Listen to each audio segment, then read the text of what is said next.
know no personal cause to spurn at him, but for the general. But he would be crowned, and how that might change his nature, there's the question.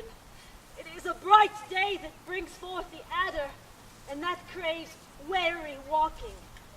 Crown him, and then I grant you we put a sting in him that at his will he may do danger with. The abuse of greatness is when it disjoins remorse from power. To speak truth of Caesar, I have not known when his affection swayed more than his reason, but 'tis a common proof that lowliness is young ambition's ladder, whereto the climber upward turns his face. But when he once attains the utmost round, he then unto the ladder turns his back and looks in the clouds, scorning the base degrees by which he did ascend. So Caesar may.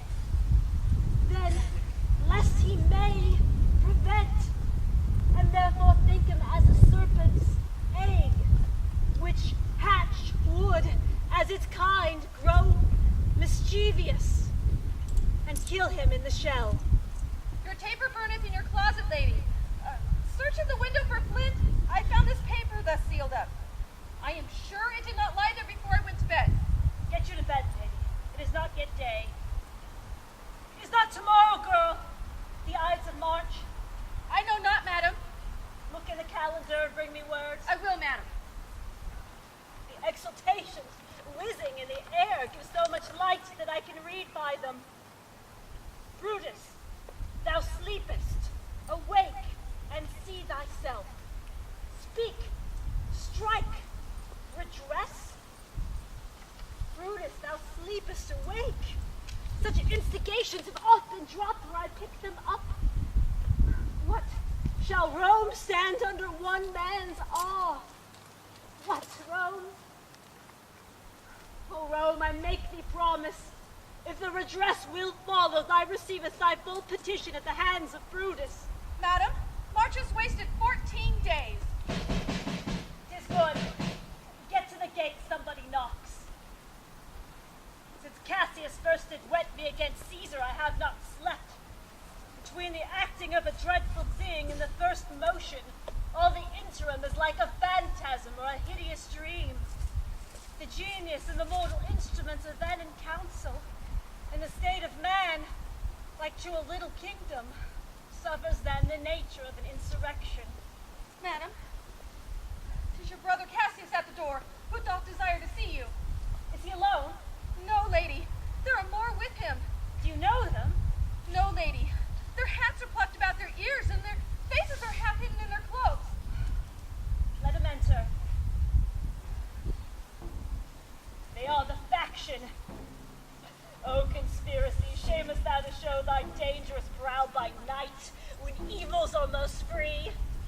Oh, then by day, where wilt thou find a cavern dark enough to mask thy monstrous visage? Seek none conspiracy, but hiding smiles and affability. I think we are too bold upon your rest. Good morrow, Brutus. Do we trouble you? I've been up this hour, awake all night. Know I these men that come along with you? Yea, every one of them. And everyone here but honors you. And everyone wishes you had the noble opinion of yourself which every Roman bears of you. Aye. This is Trebonius. He is welcome hither. This, Decius Brutus. He is welcome too. This is Casca, this Cinna, this medalist Cimber. They are all welcome. Now, give me your hands, all over, one by one.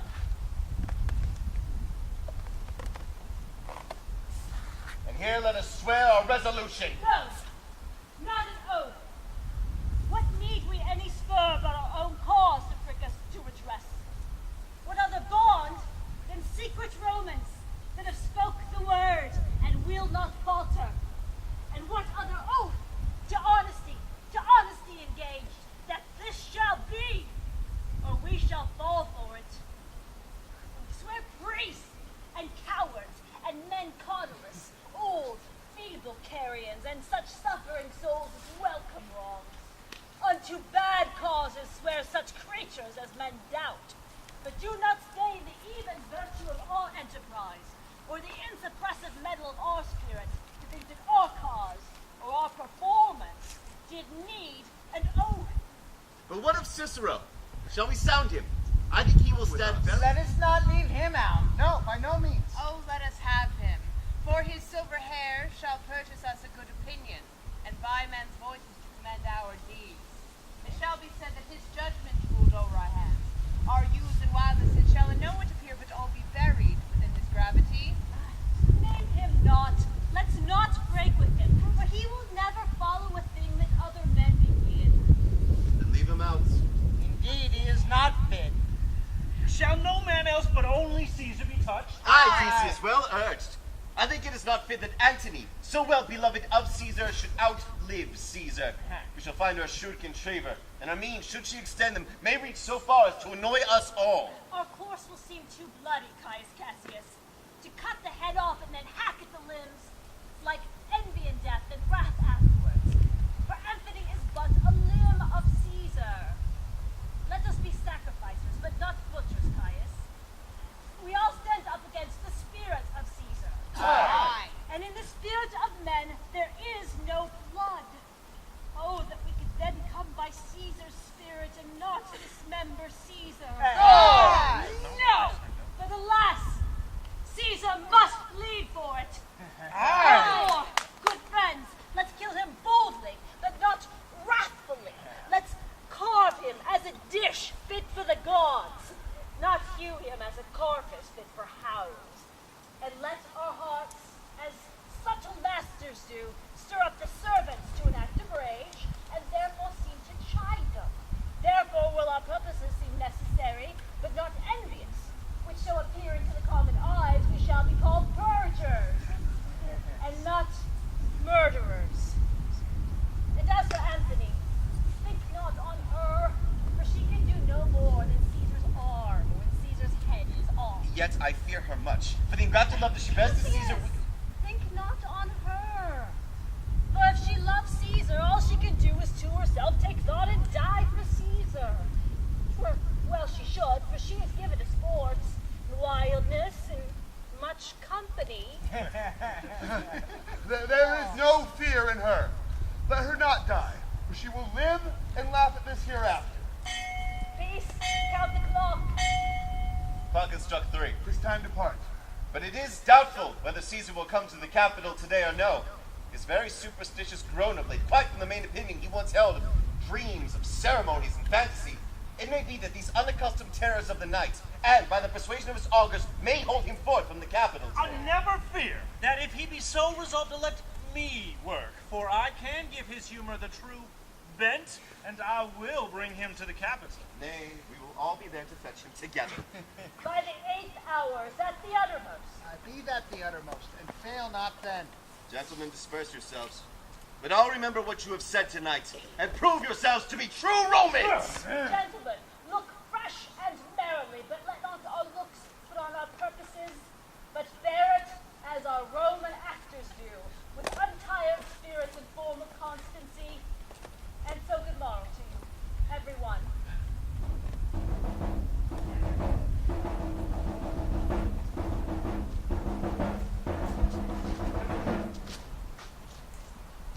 Brutus, my lady. Portia, what mean you? Wherefore rise you now? It is not for your health to commit your weak condition to this raw, cold morning. Nor for yours neither. Brutus, you ungently stolen from my bed. And yesternight, at supper, you suddenly arose and walked about, musing and sighing, with your arms crossed. When I asked you what the matter was, you stared upon me with ungentle looks. I urged you further, and you scratched your head and too impatiently stamped with your foot. Yet I insisted, yet you answered not, but with an angry wafture of your hand gave me sign to leave you. So I did, fearing to strengthen that impatience, hoping it was but an effect of humor which sometimes visits everyone.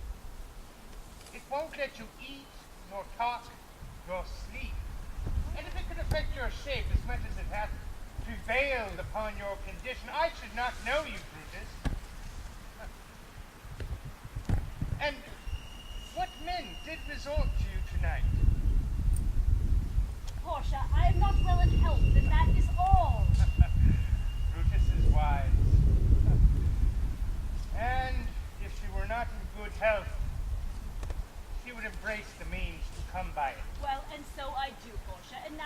to bed. Is Brutus sick?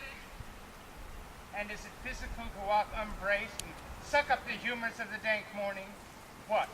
Is Brutus sick? No, Brutus, you have some sickness within your mind. Huh.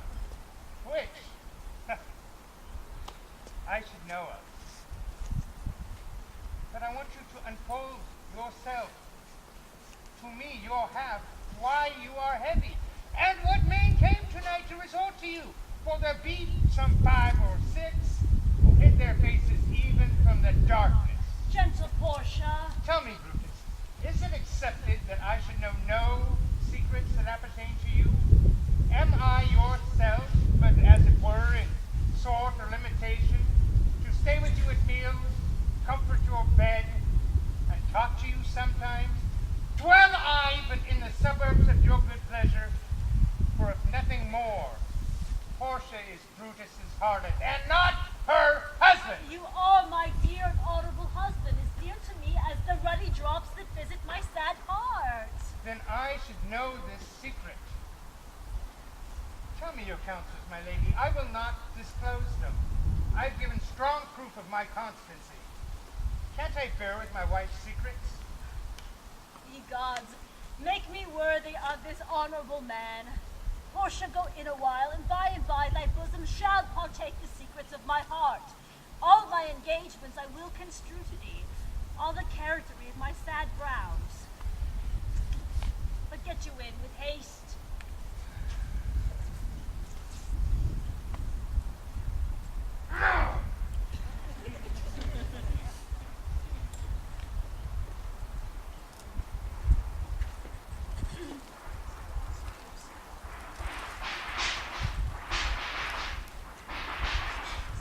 Nor heaven nor earth have been at peace tonight. Thrice in her sleep hath Draconia cried out, "Help, ho, they murder Caesar."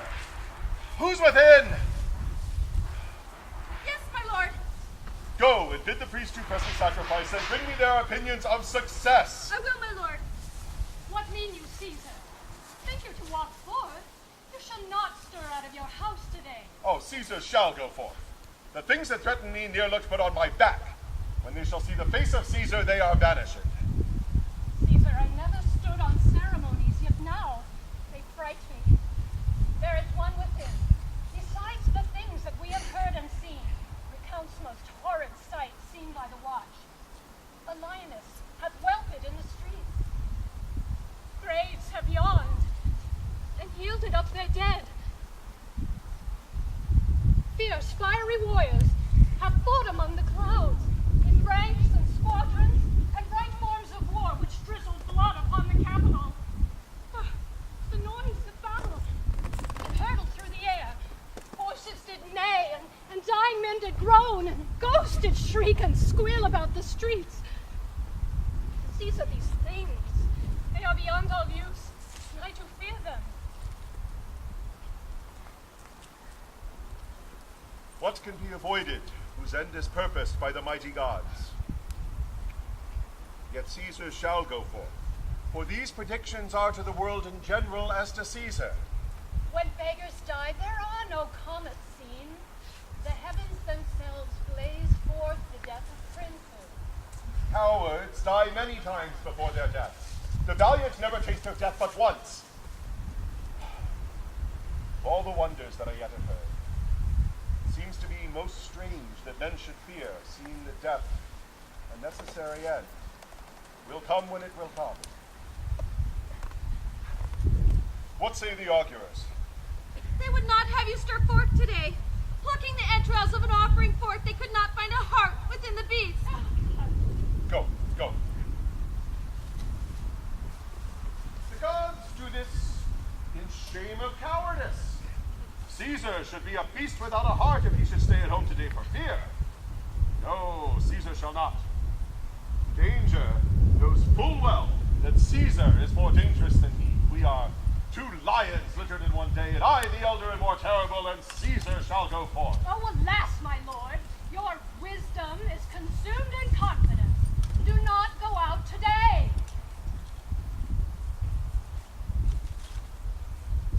Call it my fear that keeps you in the house, and not your own. Antony to the Senate House, and she can say that you're not well today. Let me, on my knees, prevail in this. Antony shall say I am not well, and for thy humor, I will stay at home today. And here's Decius Brutus. He will tell them so. All hail, Caesar! A good morrow, worthy Caesar! I've come to fetch you to the Senate House. And you are come in very happy time to bear my greeting to the senators and to tell them that I will not come today. Cannot is false. That I dare not falser. I will not come today. Go tell them so, Decius. Say he is sick. Shall Caesar send a lie? Have I, in conquest, stretched mine arms so far to be afraid to tell Gravians the truth? Decius, go and tell them I will not come. Most gracious Caesar, you must give me cause, lest I be laughed at if I do tell them so. The cause is in my will. I will not come. That is enough to satisfy the senators.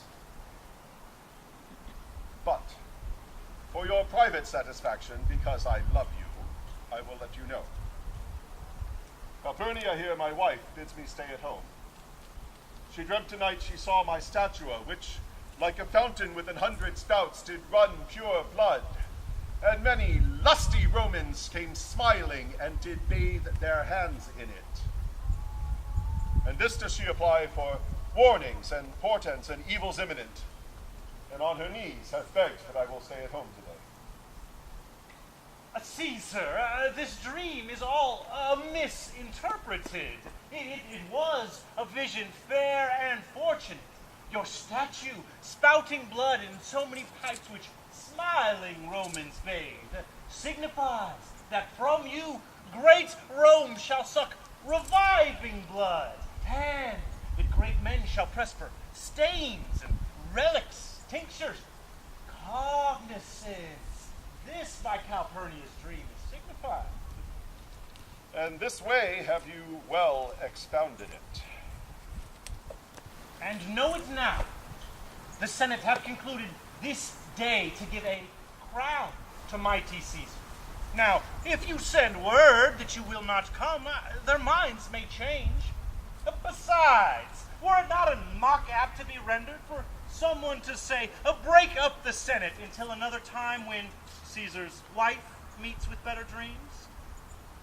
If Caesar hide himself, will they not say, lo, Caesar is afraid? Oh, pardon me, Caesar, for my dear, dear love to our proceeding bids me tell you this.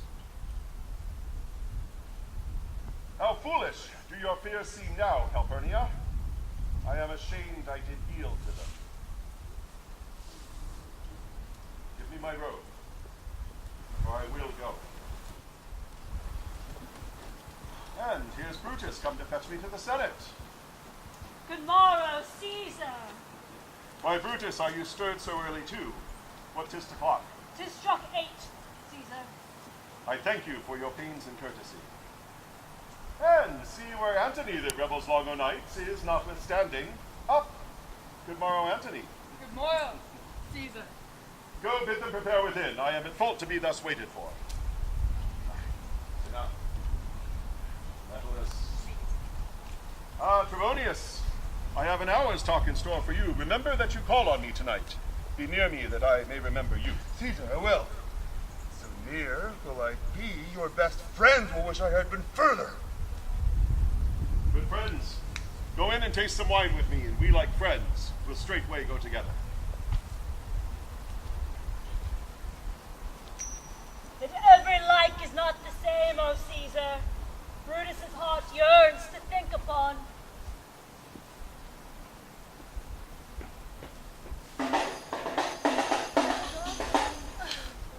Caesar, beware of Brutus. Take heed of Cassius. Oh, come not near Casca. Have an eye to Cinna. Trust not Trebonius. Mark well Metellus Cimber. Decius Brutus loves thy not. Thou hast wronged Caius Ligarius. There is but one mind in all these men, and it is bent against Caesar. Caesar, if thou beest not immortal, look about you. Security gives way to conspiracy. May the gods defend thee. Thy lover, Artemidorus. I will stand till Caesar passes by, and as a suitor will I give him this. My heart laments that virtue cannot live within the teeth of emulation. Caesar, if thou reads this, thou mayest live. If not, the fates with traitors do contrive.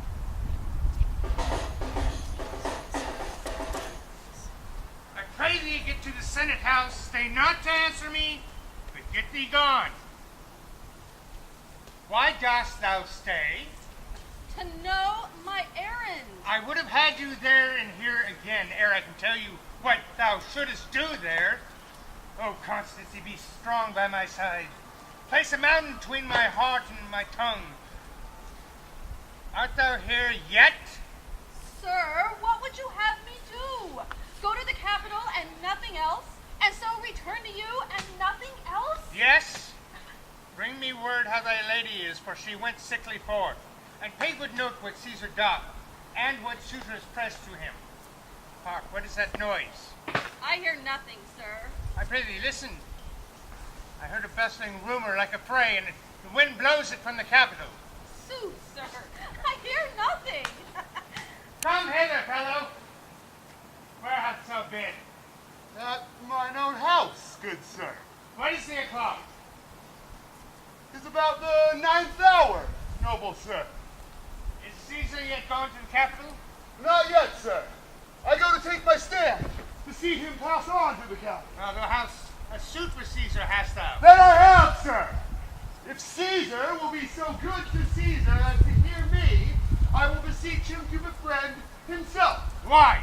Know thou any harm intended to him? None that I know of, sir, much that I fear may chance. The street here is narrow. The throng that follows Caesar at the heels of senators, praetors, common suitors will crowd a feeble man almost to death. I'll get me to a place more void and speak to great Caesar as he comes along. Good morrow to you. I must go in. Oh, Brutus, the heavens speed thee in thine enterprise. Sure the boy heard me. Brutus hath a suit with Caesar that he will not grant. Oh, I grow faint. Lucius, run to the Senate house and commend me to my lady. Say I am Mary. Come back again and tell me what she doth say to thee.